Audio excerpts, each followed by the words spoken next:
of CBD oil all the way back to the farm it came from, all to ensure that you and your business are offering safe, effective, and high-grade CBD products. Including CBD tinctures, topicals, and soft gels, botanical face masks, hemp-based hair and body care products, CBD bath bombs, CBD fruit gummies, CBD coffee, even CBD products that are good for your pets. Recognized by the U.S. Hemp Authority Seal of Approval, HempWorks isn't just the CBD leader in product quality, variety, and innovation. We're actually helping to build a safer hemp industry from seed to shelf. Learn more and become an affiliate today.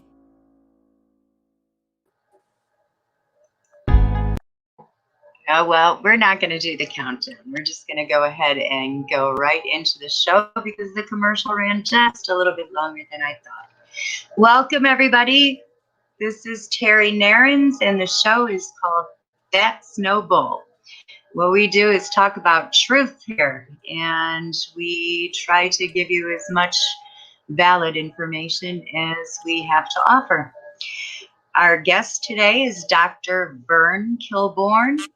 He is a retired chiropractor, but he has an active medical license. He's kept it, and I'll let Vern tell you a little bit about that end of things. Today, we're going to talk about the Essential Six. It is so hard these days with everybody's busy schedules and work and trying to raise the kids and keep everything together to get all of the daily nutritional needs. So we're going to focus on what you can do if you can't do a complete protocol of all your daily needs. We're going to focus on these Essential Six that Dr. Kilbourn is going to talk about. Hi, Vern. Welcome. Nice to have you here today. And anyone else that's listening, I'm glad to be here with you today. In fact, I'm happy to be anywhere today. I don't like the alternatives. Yeah, waking up this side of the pavement is always a good day, right? So, Vern, or Dr. Vern, would you care to tell the audience a little bit about your background and why you are now retired as opposed to being an active practitioner? Well, in most any situation, I would be retired at this point in my life anyway.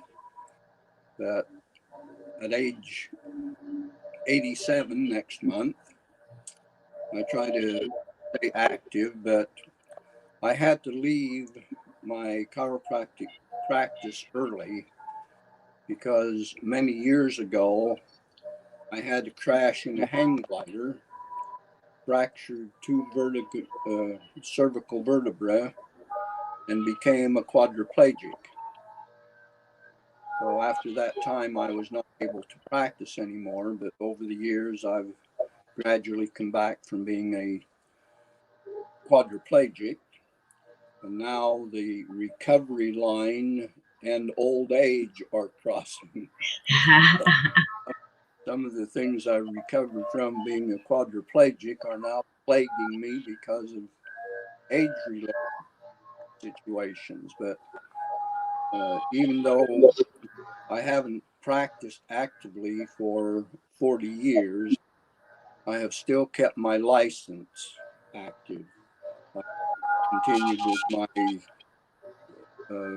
continued hours, which is 20 hours per year. We renew every 2 years, and so we're required to have 40 hours of continuing education every year. Where do you take your continuing education courses? Well, I take some of them online, and up until the pandemic hit, I was able to pick up those hours by going to seminars and conferences. Now we do those on Zoom or some other over-the-wire things, but now we're able to get them all online if we choose to do so. And those courses keep you up to date with the latest innovations, technologies, and Yes, breakthroughs? yes, and that's one of the reasons I've always been interested in my profession and to see what's happening and new developments that are coming along.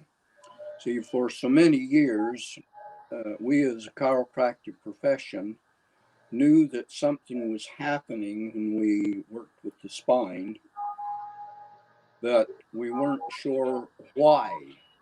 We couldn't prove it. But now, in recent years, when they've come up with all of this microcircuitry, particularly electrical impulses and currents, and the electronic microscopes, we're able to prove the validity of the chiropractic profession.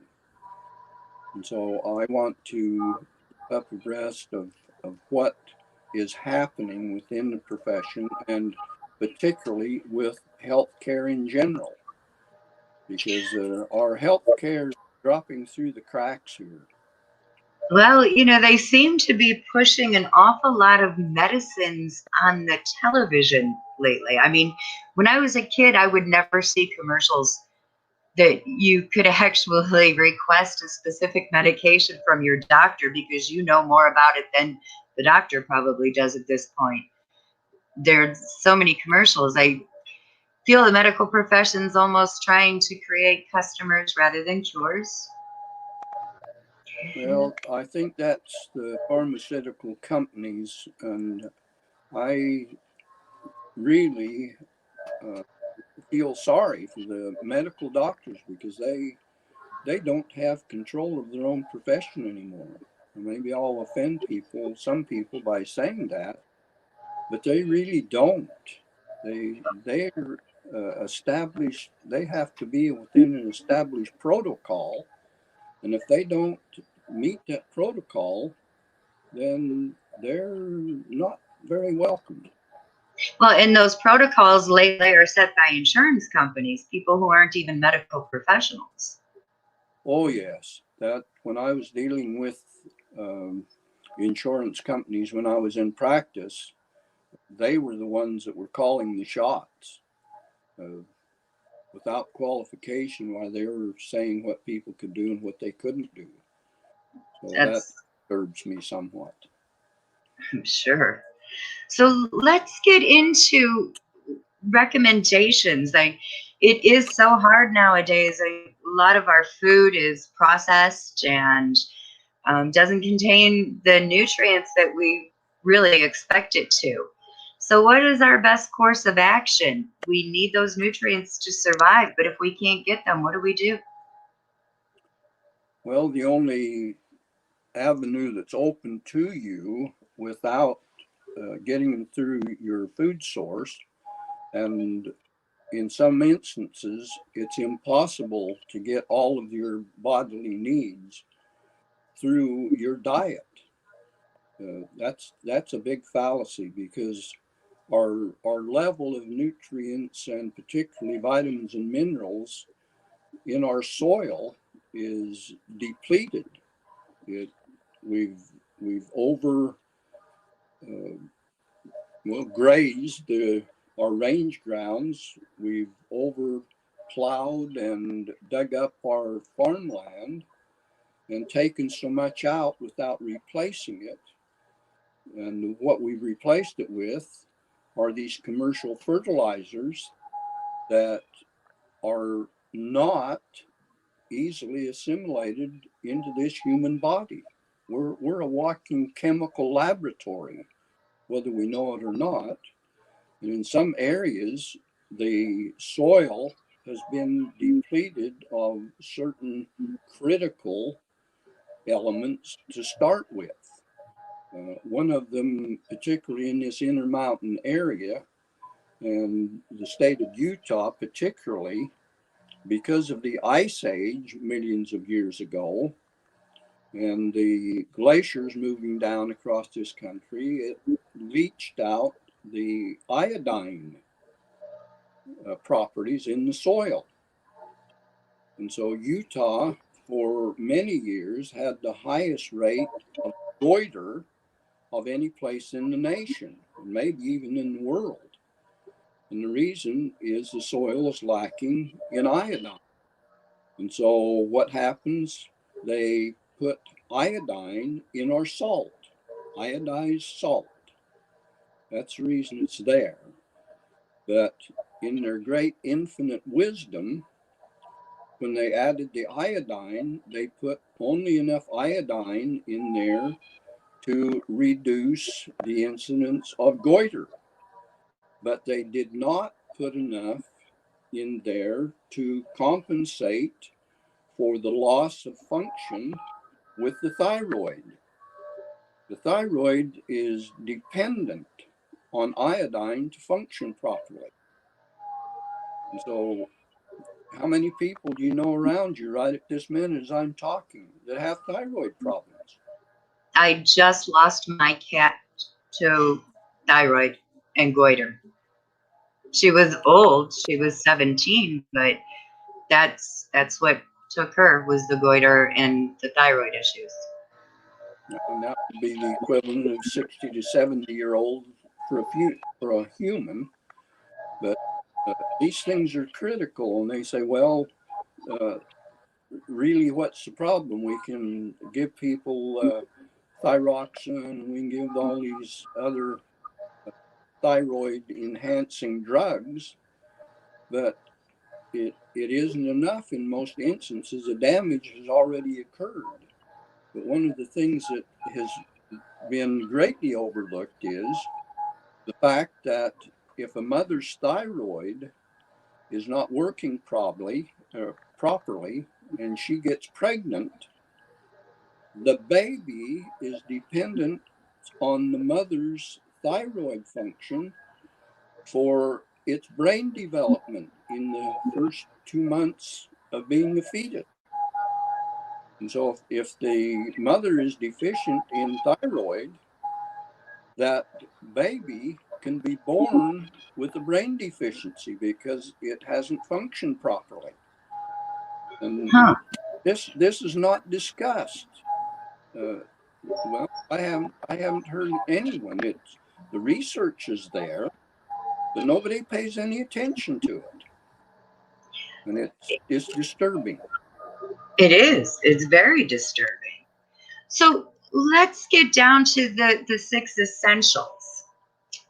What do you recommend we do if you can't get it all? What is the bare minimum that we need? Well, there are a few things. Now, I want everyone listening to understand I'm not prescribing anything here. I'm not selling anything. I'm trying to share information. And I'm issuing you a challenge for you to look up some of these things on your own and see what the research says that is not committed and paid for research. That's a problem. So much of our research that's being done now is done through grants, and when you do that research, if it doesn't reach the understanding by the time you get through with that research, if it doesn't meet their wants, you don't get any more grants. And that's disturbing to me also. And a lot of people say, oh, that doesn't happen. Well, look it up and see. You can find out about it if you go to the sources that are available to us. What are a couple of good sources that people can go to for their own medical research? Well, just get a name and Google it, but don't take one particular place that you go. Be careful that when you get this research, that it isn't an ad. They're not selling a product. If they're selling a product that is in favor of what the product they're selling, then fine, they're going to give you the information that proves that. But most of the done properly, they have resources that you can go to and check who did the research and when, and get many other sources. There's thousands of them out there if you want to take the time to look at it. No. Okay. So like if I were to go on to like the Mayo Clinic or John Hopkins or the American Journal of Medicine, they would have those types of reports, or they're available, but you're not gonna get them, because the products that aren't making those folks money, you're not going to hear about them. If it isn't that's our society is run by greed now. It's greed. It isn't what's best for somebody. It's how much I can make on my bottom line. Yeah. Some of the professions are there. And I'm happy to say that I was never part of that group of professions. So I'm going to ask you a question. Might put you on the line here, right on the spot, but there's a lot of rumors that doctors will take favors from pharmaceutical reps or gifts to push certain products. Is there any validity to that? Oh, there certainly is. And I just won't go there to great detail, but it's there. Here several years ago, it was rampant in the sale of different drugs, and those pushing those products were sent to lavish resorts and received kickback money. And the court files are there. You can just look it up. The fines that were levied against pharmaceutical companies. One of them that I looked up recently was $2.3 billion fine. It was the largest fine issued by the FDA. Wow. So those are available. It is coming from me, and I'm not trying to offend anybody here, but Right. this happens, and it happens in all professions. Oh, sure. There's good and bad in everybody, or every situation. Some people choose the bad road. Some people choose the better. Yeah, So and we it's can't greed. guarantee. Yeah. Greed. So when you're looking for a quality multivitamin, what are some of the things to look for? I know there's a lot of people who say some are more assimilatable or easy to assimilate into the body than others. So what should we look for when we're going for multivitamins? I guess I might offend somebody here, or maybe I'm stir some interest, but I don't think there's a good multivitamin on the market, No. because they throw all these things together. They do research and they find out, well, now this seems to work for this seems to work for that. So let's throw them all together in a pot here and put them in a tablet or a capsule and sell them. All of them to everybody. Well, all of us don't need all of those supplements at all one time. And some of them are not assimilated in the body. And some of them, if they are assimilated, they're not the complete vitamin or mineral that we need. And I'll bring up vitamin C in particular. Vitamin C, everyone thinks it's ascorbic acid. Yes, it's ascorbic acid, but that's only one of the components of vitamin C. You don't find any vitamin that's in and of itself. It is always combined with some other vitamin or mineral or some other component, biological component just by taking a vitamin C, and it's just ascorbic acid, is like buying a brand new automobile that doesn't have an engine and transmission in it. You are not getting what you think you're paying for. That's just one example. So how do we determine? I mean, as somebody who really is just a layperson, doesn't know that much about these supplements and stuff, we'd go to a health food store, we would be lost. You know, and I'm sure that the people at the health food store just want to sell, sell, sell. So what should we be careful of in particular? Well, you need to read labels, and if you can, determine the source of where it's coming from. Calcium is one of the biggest ripoffs in our country right now. They're promoting calcium, and it's got to be coral calcium, it's got to be seashell, it's got to be oyster shell. The list goes on and on of trying to sell these. Probably the biggest one on the market is calcium carbonate. And study after study shows that calcium carbonate is not readily absorbed by the body. Calcium lactate is. Now, don't get calcium lactate mixed up with dairy products. Calcium lactate is calcium from a plant source. That's the easiest one. You have bone meal calcium.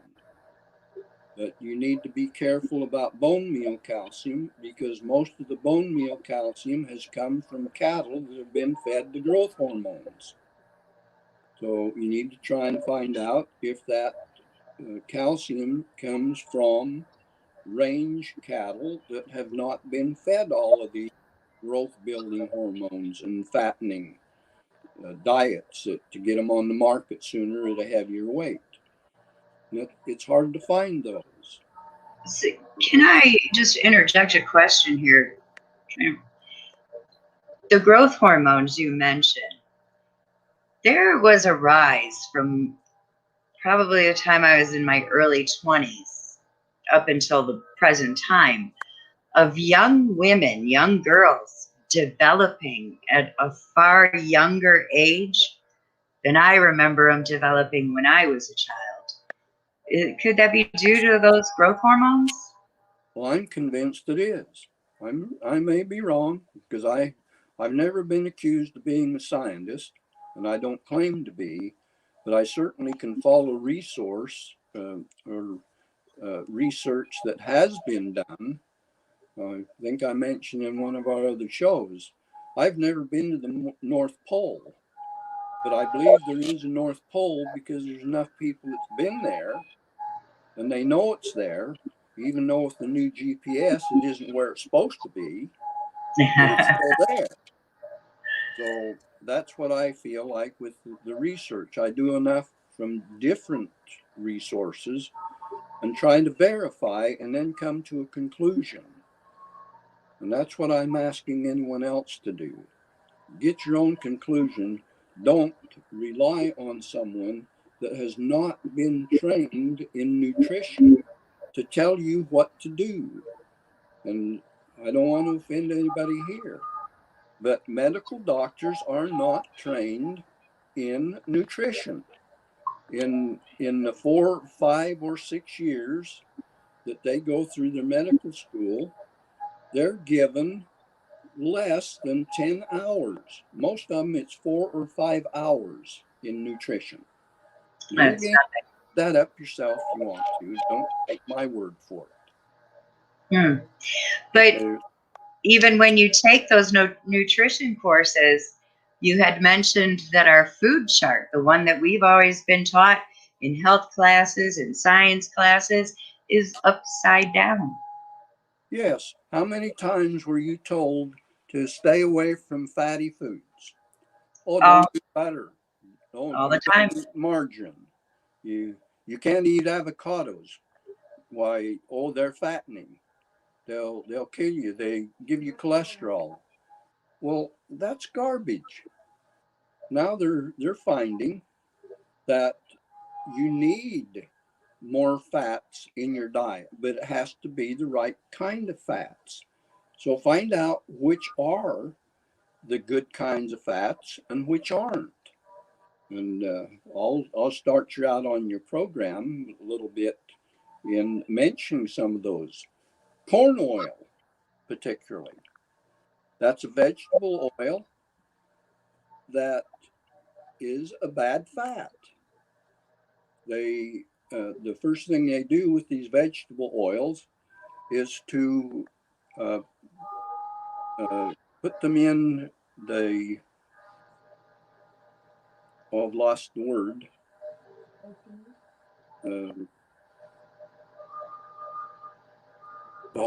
That, yes, hydrogenated.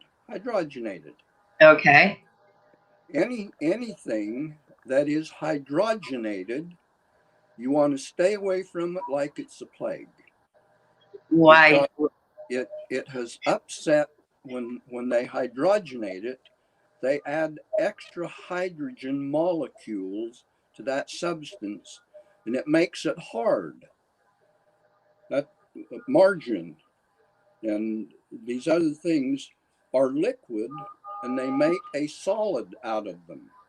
To do that, they have to alter the chemical properties of it. And so that gives you a free radical of hydrogen out there. You know, they talk about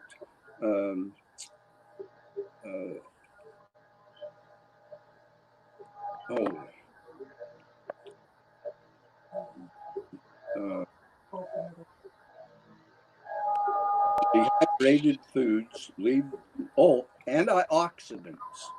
Uh-huh. Antioxidants. Well, it has nothing to do with oxygen. You don't want to have an antioxidant. You Right. oxygen. And so it is not the oxygen molecule they're concerned about. They're talking about the free radical hydrogen that comes out of it. And that creates these trans fatty acids that are in the bad fats. And what do those do to our bodies? Well, that's resulting in cholesterol, heart disease, atherosclerosis, and arteriosclerosis. See, Hardening of the arteries. Yeah. one of them's hardening, the other one is fattening of the arteries. And it causes this. It doesn't break down good in your body, but these oils that are the good fats, they're fatty acids, and they're essential fatty acids. You have to have them. And that's why the push is on now and has been for several years. Finally, after something we've been saying for over 50 years, you need the fish oils. You need the good oils like from avocados. You need the oils from nuts. Most all of the nuts have the good oils in them. Coconut. Walnuts, particularly coconut. I'll discuss coconut oil a little bit more, but the hydrogenous things that they produce, and look on the labels, and most all of your cookies and things that are produced in the bakeries have hydrogenated shortening in them. Mm-hmm. The reason they do that is because they don't spoil quickly. They mix them in there so that you don't get the spoilage rate. But as a result, you're developing eventually these triglycerides and things that come when these subjects or these foods articles break down. Triglycerides are fats in your blood?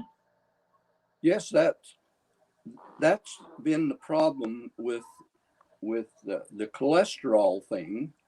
And here again, it can be backed up by research. It's the triglycerides that are problems. It's not the cholesterol. The cholesterol is there more as a result of the triglycerides. And it isn't the problem, because you have to have cholesterol for your bodily functions. And I say people, what's the level of cholesterol? Well, zero. Zero cholesterol and you're dead. So it's got to be within certain operational ranges. But it's the triglycerides that are responsible mostly for kicking that out of balance.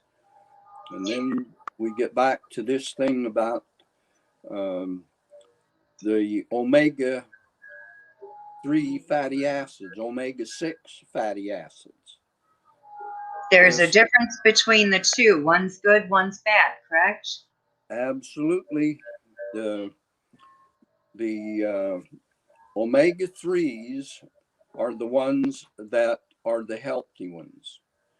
Now, the omega-6s supposedly help to bring down the cholesterol level, but the inflammatory reactions that come from the omega-6s outweighs whatever benefit you get from the cholesterol being lowered. The vitamin or the omega-3 will lower the cholesterol level, and the components of fish oil, you have the omega-3s and your omega-6s, but there's a ratio between the omega-3s and the omega-6s. The ratio should be 1 to 4. 1 omega-3 for 4 of the omega-6. That's completely out of balance now. One of the reports that I saw here recently was from 2002, and at that time it was the ratio they figured was 1 to 17. And Wow. I went to a conference 2 years ago. I haven't been to any conferences since the pandemic, but the last one I went to 2 years ago, it was up into the mid-20s, 1 to 20, and maybe even 1 to 30. Oh. And, the people that know genetics and supposed evolution and all this stuff, which I don't get into because it's out of my realm. I don't have the background for that. But they say if this keeps going, it's going to extinct the human race eventually. But maybe the pandemic will take care of the human race before that. Well, they certainly keep saying we're going to be destroyed from one reason or another every couple of years here. It's always something different. So let's talk a little bit about vitamin D and the difficulties, especially here in the desert. We both live in Beaver Dam in the middle of the Mojave Desert, and our exposure to sunlight, which is a great source of vitamin D, is just not that available. I mean, if we're out for 10 minutes, sometimes we could burn. So what do we do? Well, vitamin D is very, very important. For years, we've been vitamin D deficient. Now you say, well, how can that be? Well, that can be because so much of this vitamin D that they were putting in everything, it was enriched in milk, it was enriched in bread, it was enriched in everything you picked up. But it was not the type of vitamin D that the body assimilates. And the vitamin D is critical in so many of the physiological processes in our body. And so in this area, this hemisphere that you're talking about, it's almost a necessity to take vitamin D as a supplement. Because if you go out into the sun to try and get enough vitamin D that's produced through sunlight on your skin, you're going to wind up with skin cancer. Amen. That it's there. Yeah. And I can tell you for sure because just last August, I had a transplant of skin right here on my nose for skin cancer that came from exposure to the sun. So you cannot get the vitamin D, enough of it, out of your skin without causing skin cancer. So you need to supplement it. So they've got like the gel caps that are vitamin D. It's an oil, or they have the drops they sell in oil. Is that the easiest type to take? Well, there are several different sources for vitamin D. Some of it is from plant source, and others of it is animal source.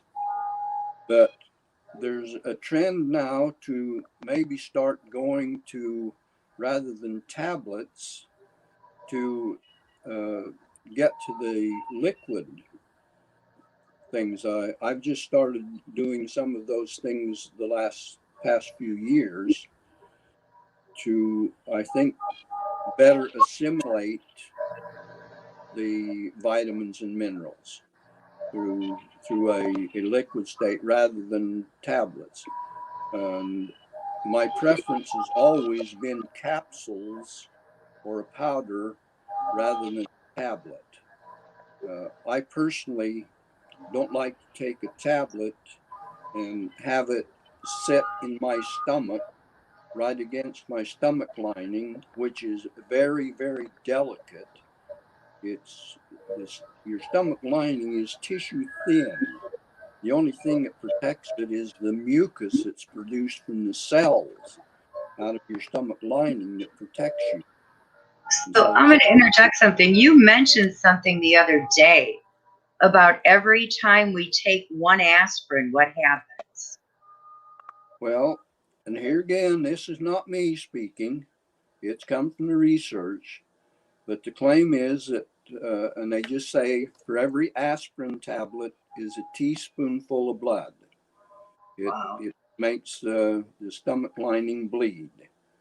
So I don't even remember the last time I took an aspirin, but the last time I did, I chewed it up in my front teeth and held it there between my teeth and lips, and then took a great big gulp of water to wash it down, because I don't want an aspirin or any other tablet just sitting on my bottom stomach against that lining, and then have the peristalsis and contractions of the stomach irritating it.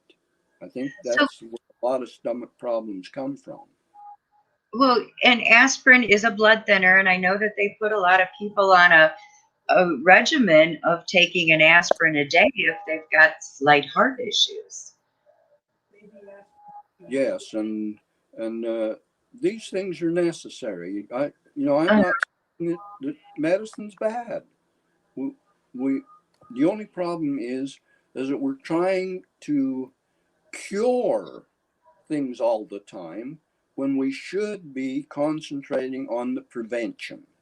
And we are not doing that. We have supposedly the healthiest society in the world, and yet our sickness and death rates and everything are going out the toilet.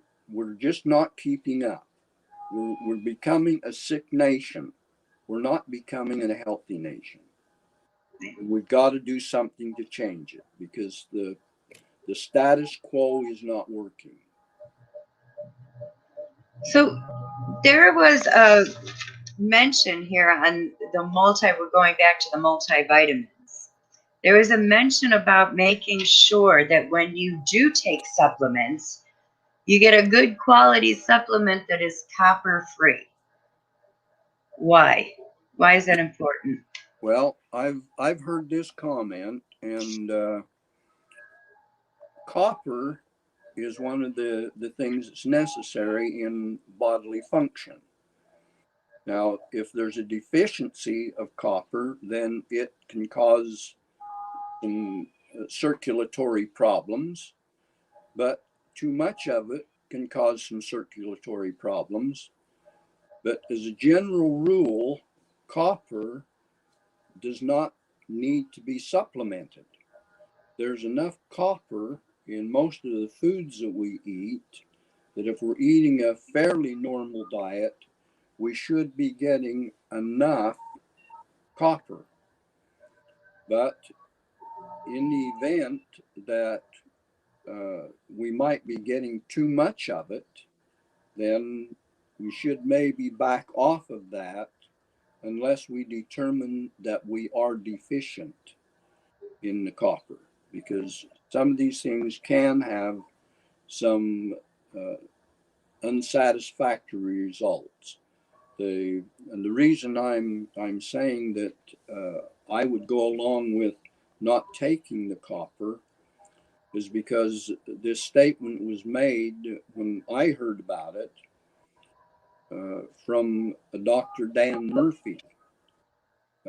He's, I feel, one of the top nutritionalists in this country at the present time. And he made that statement, and so I'm going to take it at face value. I'm going to take it to the bank that he had a reason for saying that, or he would not have said that.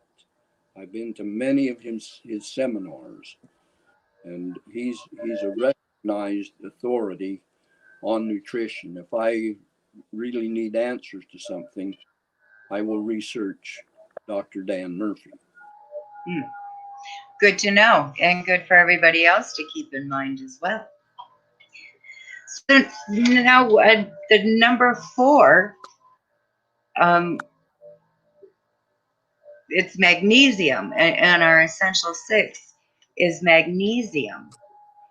And what does magnesium do for us exactly? Well, I really don't have time today or tomorrow or next week to go into all the details of what magnesium does for us. Oh, wow. That much? That, I guess that's one of my my pet things right now that's really come to my attention. I've been taking a supplemental magnesium for years because magnesium is the catalyst for at least 60, that's 60 different physiological processes in the human body. And it's probably the most lacking mineral in our diet right now. A report I got several weeks ago said that probably 80% or more of our population is deficient in magnesium. Wow. Now, let me read, I'll read this list because I can't bring them from memory, but magnesium deficiency symptoms.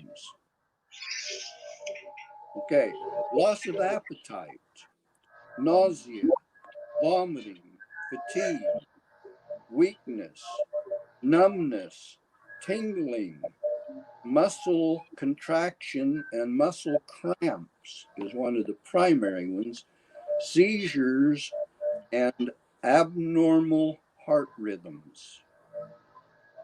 All of these are some of the symptoms of magnesium deficiency. Now, they don't very often even check for your magnesium level. But when they do, and if they do, pay attention to what it says. And if you are on the lower part of the magnesium, then take enough magnesium to get you in the higher. And sometimes that's double and triple. Now, I have more than doubled my magnesium intake this last 6 or 8 months, and I Wow. can feel a difference. What types of foods do you normally contain magnesium, or is it pretty much a variety? Well, it comes in a lot of different things, but the need for it is so critical that I don't feel that you can get enough of it by diet. Okay. I just my belief is not that. I myself take the magnesium as a supplement because it's so much in demand. One of them is stress. Stress depletes the magnesium probably quicker than anything. And I don't know anybody in our society now that is not living under stress. Right. So when people get leg cramps, normally they put those leg cramps off to being a potassium deficiency. Could it be that it's actually a magnesium deficiency, and it may not be a potassium issue at all? Yes, that that's the thing that another thing in our society, we try to fit everything in a box. You have leg cramps, and you say, "Well, that's potassium. Take potassium, you won't have any more leg cramps." Well, that isn't the only reason for leg cramps. Another one is lactic acid. Your body uses glucose for energy. That's where it comes from. Well, the byproduct of glucose metabolism is lactic acid. And so then if you have these exercises or something and you use up a lot of sugar, just in your daily activities, you're using the sugar and your uh, byproduct is lactic acid. So if that builds in up in your muscles, it's going to give you leg cramps. Not enough calcium can give you leg cramps. It Hmm. it isn't just one thing. So try and determine uh, what it is, and I'll mention something that a lot of people probably haven't even thought about. That lactic acid supposedly is a heart stimulant. Supposedly, your heart muscle uses the lactic acid for energy. Well, because they say it's a stimulant. Well, to me, when you look at what is a stimulant, the stimulant can both be good and it can be bad. Now, if I come up behind you and jab you in the butt with a hat pin, that is a stimulant. Yeah, and not But a it's good also one. kind of dangerous because you're probably going to get your teeth knocked out when the person reacts to that stimulant. And I feel that this stimulant to the heart is actually irritating the heart and stimulating it to beat faster because it wants to get rid of it. Yeah, when That I might be way out in left field, but I don't maybe know, after I've had that adrenaline rush, if I'm working on adrenaline for a long time, like when I do theater and stuff, when I'm finished, I feel like I've been hit by a truck. When you yeah, start to come down off that adrenaline rush, and that's like you said, the buildup of the lactic acid, it hurts. it's pretty yes, it painful. does. And so you have to determine where your problem is coming from. There is no panacea. It just doesn't exist. But that's a problem. We get professions say, "Oh, well, I can cure that. Oh, I can do this. I can do that." You can't do anything. It's the human body that reacts to what it has to work with. And most of the time, if you provide that body with what it needs, it will take care of the wants and needs. And how many times you heard people, "Well, I've got this brand new ointment here. Now, this ointment is so good that it'll heal a cat's butt over in 5 days and grow hair on it. Well, that doesn't work. If that ointment is so good, try putting it on the sore of a cadaver, a dead body. It won't do a thing. Right. Without the resources going on in that body, nothing happens. Well, it's like the computer saying garbage in, garbage out. Same goes with your body. Put garbage in. What you eat. You are what you eat. I don't know who to give that credit for, that statement, but it's the truth. Right. You can't get something from nothing. And we're so dependent on our plant life for our existence. Every single day, we need to have nitrogen in our diet. That's critical. Nobody ever talks about nitrogen much anymore. But that goes along with the omega-3 fatty acids and the nitrogen in conjunction with the magnesium, the calcium, the phosphorus, and potassium, and all these things that go into these chemical properties. But they don't pay enough attention, I don't think, to nitrogen. So you have to get your nitrogen through your plant source, your green vegetables. Most all of them contain an adequate amount of nitrogen. Alfalfa hay for horses is high in nitrogen. But I wished I had a little chart to show you. Do you know how much nitrogen is available to you every day, every single day, every breath you take, how much nitrogen is available to you, but you're not using even a cubic centimeter of it? You mean what comes out of the air we breathe? I know Yes. it's probably pretty high because the air that we breathe contains only 21% oxygen even. So, The rest of it mostly is nitrogen. Over okay. 70% of the air you breathe is nitrogen, and it does not Wow. do you 1 ounce of good. I don't care if you huff and puff all day long. It doesn't do you 1 ounce of good, other than it keeps your lungs filled out and helps the oxygen be transported. But you have to get the nitrogen because the plant absorbs the nitrogen out of the air. And then you eat the nitrogen because it's been converted by the plant's physiology. And then you can use the nitrogen. Well, when you're talking about eating the dark leafy greens too, there's another one of our essentials there for the vitamin K. Doesn't the dark leafy greens contain a lot of vitamin K? Yes, and that's something that you need to be, well, not really careful, because I don't think the vitamin K that you get from your plants is going to do a whole lot with your blood clotting. You know, people would have to be careful with vitamin K if they're taking a blood thinner, because these things they're things that just don't combine, they don't mix, they shouldn't be used together.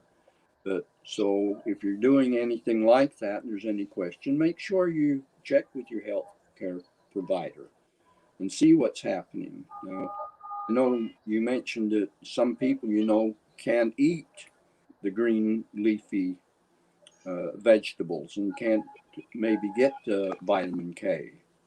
Right. There are other sources for that, but my thoughts on if they can't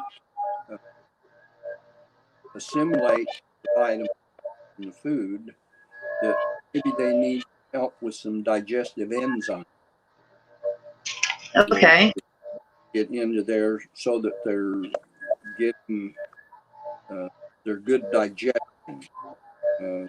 This is another thing we've talked about before, is many of the so-called acid reflux conditions that people have are not acid reflux at all.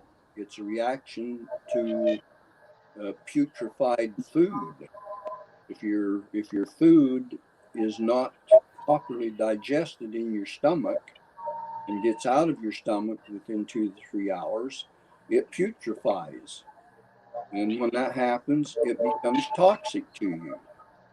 And so it's going to cause all kinds of disturbance in there that something that I've tried, I do it with the person's permission, because I ask them, well, do you really think you have an acid stomach? Well, yeah, that's what I've been told. Well, has it ever really been checked? Has the pH been checked? Is it really acid? Well, sure, there's going to be acid there because your stomach produces hydrochloric acid. So it needs to be there. But if there isn't enough of it, then your food won't digest properly.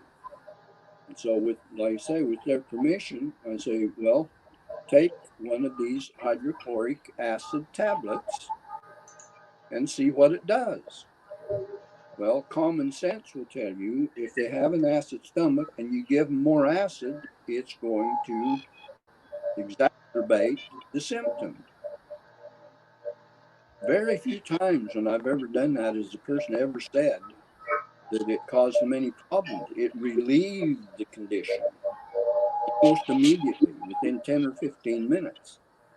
So common sense will tell me that they did not have an acid stomach.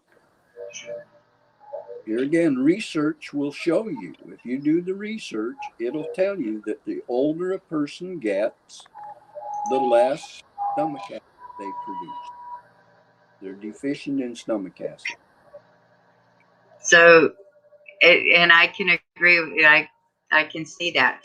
But then all they want to do is pump them full of the Pepsid and all of those antacids. But I have heard that too, that, like some people who have the upset stomach, they think is acid reflux, will take a shot of apple cider vinegar or a shot of pickle juice, and it calms their stomach down. So that would be because you have not enough acid. You're adding to it to alleviate the issue, I guess. So that I can see where that makes a lot of sense. So our final, we're gonna wrap this up here. We're running out of time. Let's go into our proteins. That's our final 6 essential. Why are proteins so important to our body, and what are our best sources for protein? Well, protein is the building block of your body.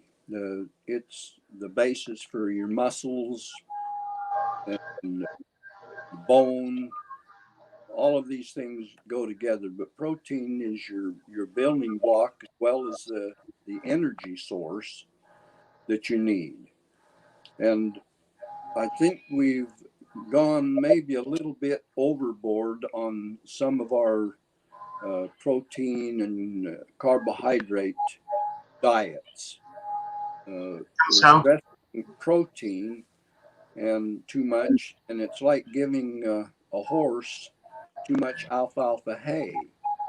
They just refer to it being too hot for the horse. So the mixture is alfalfa hay and grass and some oats, not just all of the protein source.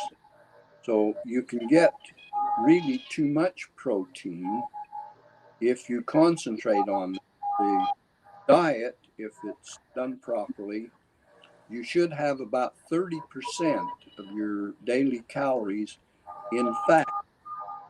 And that your omega-3s, you can get those out of nuts, olive oil, coconut oil, fish oil particularly. And one of the overlooked good sources of your oil is cod liver oil. That I'll take a minute here to explain about cod liver oil. You need to have it the slow process. It takes months to develop good cod liver oil. If they use the heat and stuff to extract the oil, it ruins it, and it's no good for you.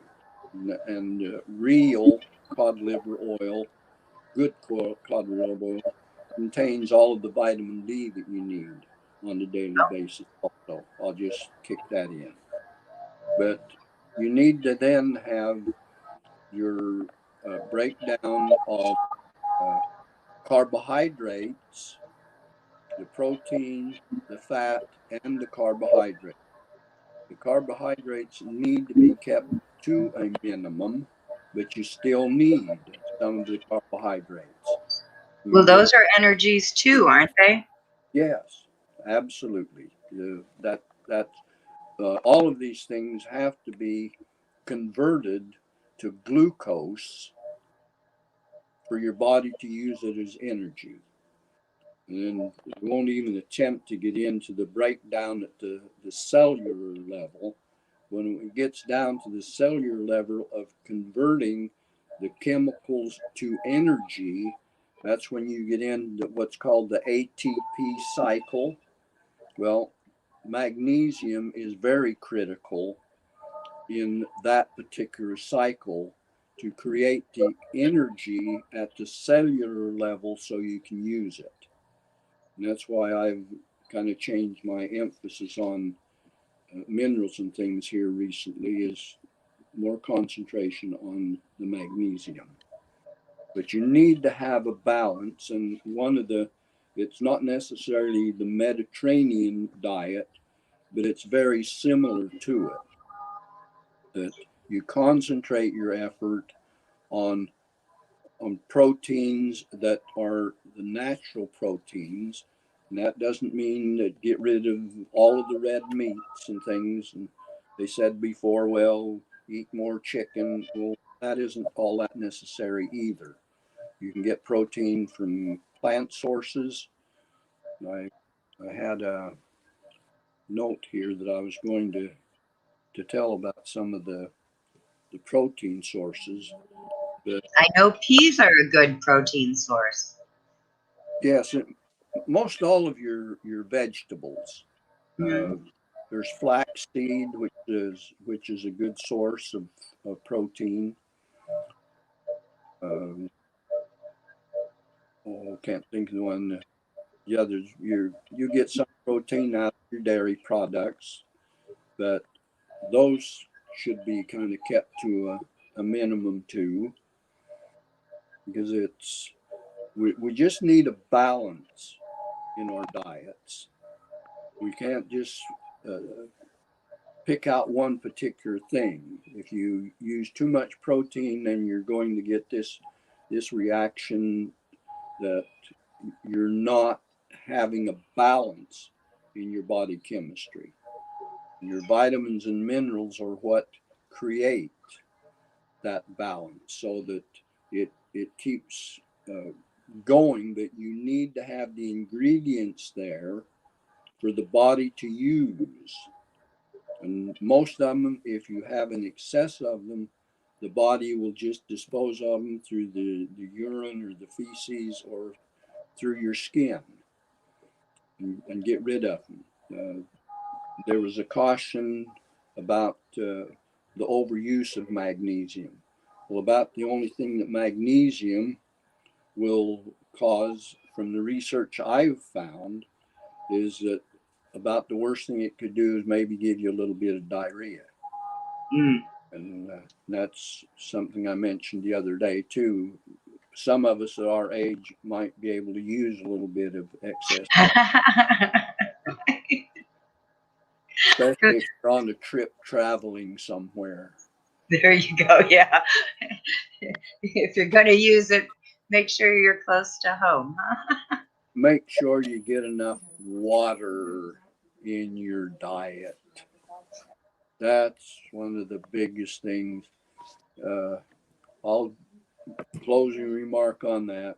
If you get a headache sometime, you don't know what to do about it, just go drink a couple extra glasses of water.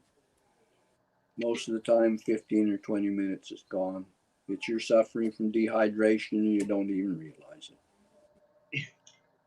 Simple thing is headache. You want me to leave you with one more little reminder? Please do. Well, they say that insomnia is really a difficult problem right now. It's the easiest thing in the world. The way to get rid of insomnia is a good night's sleep. So, folks, There you go. have a good day and hope to see you again soon. And thanks for joining us today. And until we meet again, we wish you all much peace, love, health, and happiness. And that's no bull. Talk to you later, Vern. Thank you. Bye. Bye. Care.